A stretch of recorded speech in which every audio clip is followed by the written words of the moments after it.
नमस्कार, स्वागत है आपका हमारी खास पेशकश अर्थतंत्र में। आपके साथ मैं हूं शिखा श्रीवास्तव। अपने इस विशेष सेगमेंट में हम फटाफट अंदाज में बिजनेस और इकोनॉमी से जुड़ी हर प्रमुख खबर आप तक पहुंचाते हैं, ताकि अर्थव्यवस्था के जगत में घट रही हर छोटी बड़ी अपडेट से आपको रूबरू करा सके। तो चलिए बिना किसी देरी के शुरू करते हैं अर्थतंत्र। बिरला ग्रुप के कुमार मंगलम बिरला और गौतम अडानी के बीच सीमेंट सेक्टर का किंग बनने के लिए जोर आजमाइश चल रही है। अब इसमें एक और नाम शामिल हो गया है। सज्जन जिंदल की अगुवाई वाली JSW सीमेंट ने सीके बिरला ग्रुप की flagship company Orient cement limited में प्रमोटर हिस्सेदारी खरीदने के लिए वैल्यूएशन शुरू कर दी है। OCL की सालाना क्षमता 8.5 मिलियन टन है। अडानी और बिरला की नजर भी इस कंपनी पर है।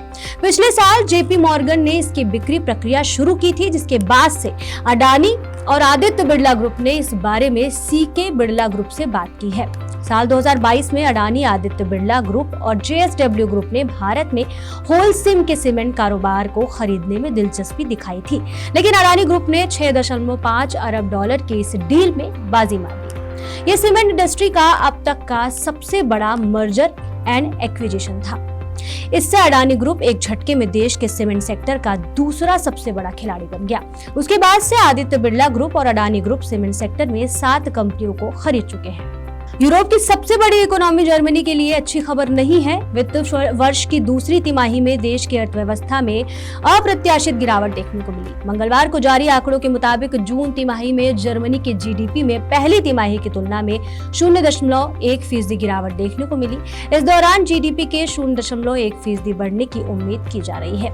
हालांकि पहली तिमाही में जर्मनी की इकोनॉमी में मामूली तेजी देखने को मिली थी, जिससे ये उम्मीद जगी थी कि ये पटरी पर लौट रही है। लेकिन दूसरी तिमाही के प्रदर्शन ने एक बार फिर देश में मंदी की आशंका को बल दे दिया है।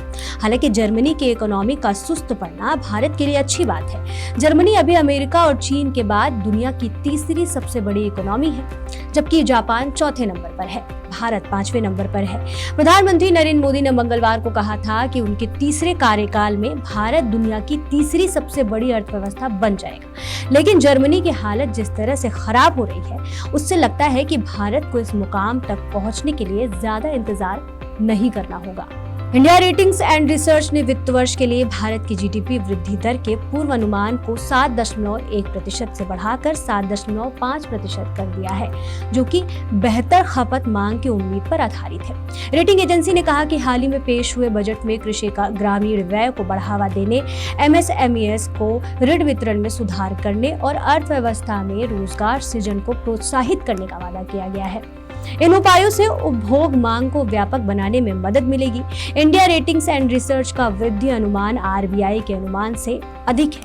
RBI ने वित्त वर्ष 2025 में 7.2% की वृद्धि का अनुमान लगाया था और वित्त मंत्रालय के आर्थिक सर्वेक्षण ने GDP विस्तार का अनुमान 6.5 से 7% के बीच लगाया था। अर्थतंत्र में फिलहाल के लिए इतना ही। तब तक के लिए मुझे दीजिए इजाजत और आप देखते रहिए जनहितैषी।